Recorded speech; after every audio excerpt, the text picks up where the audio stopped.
sana tayong aplikante. Pero dahil merong agency na nakakilala sa atin, gagawin na lang natin itong documentary. Gigising ng maaga, magbibiyahe ng umaga, tatawirin ang mahabang tulay, lilikuin ang mga kanto, magugutuman, pipila sa mga mahabang pila, nakaka-stress na mga traffic, magbibiyahe ng ilang oras galing probinsya, mangungutang ng pamasahe, paluwas ng Maynila. Yan ang mararanasan mo pag gusto mong maging isang OFW. Tabi-tabi ang agency, bawat kanto merong agency. Pero hindi natin alam kung ano ang status ng bawat agency. Maraming mga agency sa Pilipinas or kahit sa ang foreign agency na pag meron silang violations or meron silang bad record, nagpapalit lamang ng pangalan. Kaya tips ko po sa lahat ng mga gustong mag-abroad, tignan muna or kilalanin muna or i-check po sa DMW ang status ng bawat ina-apply ang agency. Bakit kailangan natin tignan ang status ng bawat agency?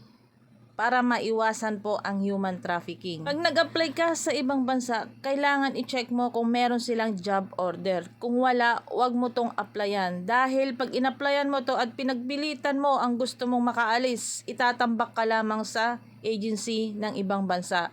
Pagdating doon, tsaka ka lang hanapan ng employer. Wag magmadali mag-abroad. Huwag magmadali umalis ng Pilipinas. Kailangan alamin natin kung anong klaseng agency ang ina-applyan natin. Magdala ng maraming resume or CV pagluluwas ng Maynila or may balak mag-apply, huwag makontento sa isang agency. Kung alam mong qualified ka sa mga trabahong pinapaskil nila, mag-fill up ka ng application form or magbigay ka ng CV. Pero wag mong antayin na tatawagan ka o wag kang umasa sa iisang agency.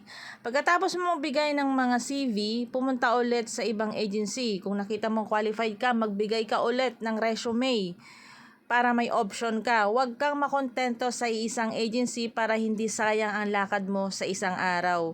Sa buong isang araw na yon na pagkatapos mong mag-apply, pumunta ka sa simbahan. Ihiling mo kay God, ibigay sa iyo ang karapat-dapat na bansa na dapat mong pagtrabahuhan. Yung tatanggapin ka ng isang pamilya o yung itatrato ka na bilang isang pamilya. Hindi yung parang binili yung buong pagkatao mo. Paalala ko lamang po sa lahat ng mga aplikante, wag nyo muna pong ibigay ang inyong mga passport or original documents po hanggat hindi po kayo nakaka-fill up ng inyong mga kontrata. Pwede kayong magbigay ng inyong mga dokumento pero dapat mga photocopy lamang kasi wala pa kayong pinipilapan ng mga kontrata. Pag ganyang mga original ang kinukuha ng agency, naninigurado ang agency na hindi kayo lilipat or mag-a-apply sa ibang agency. Pero hindi yon tama.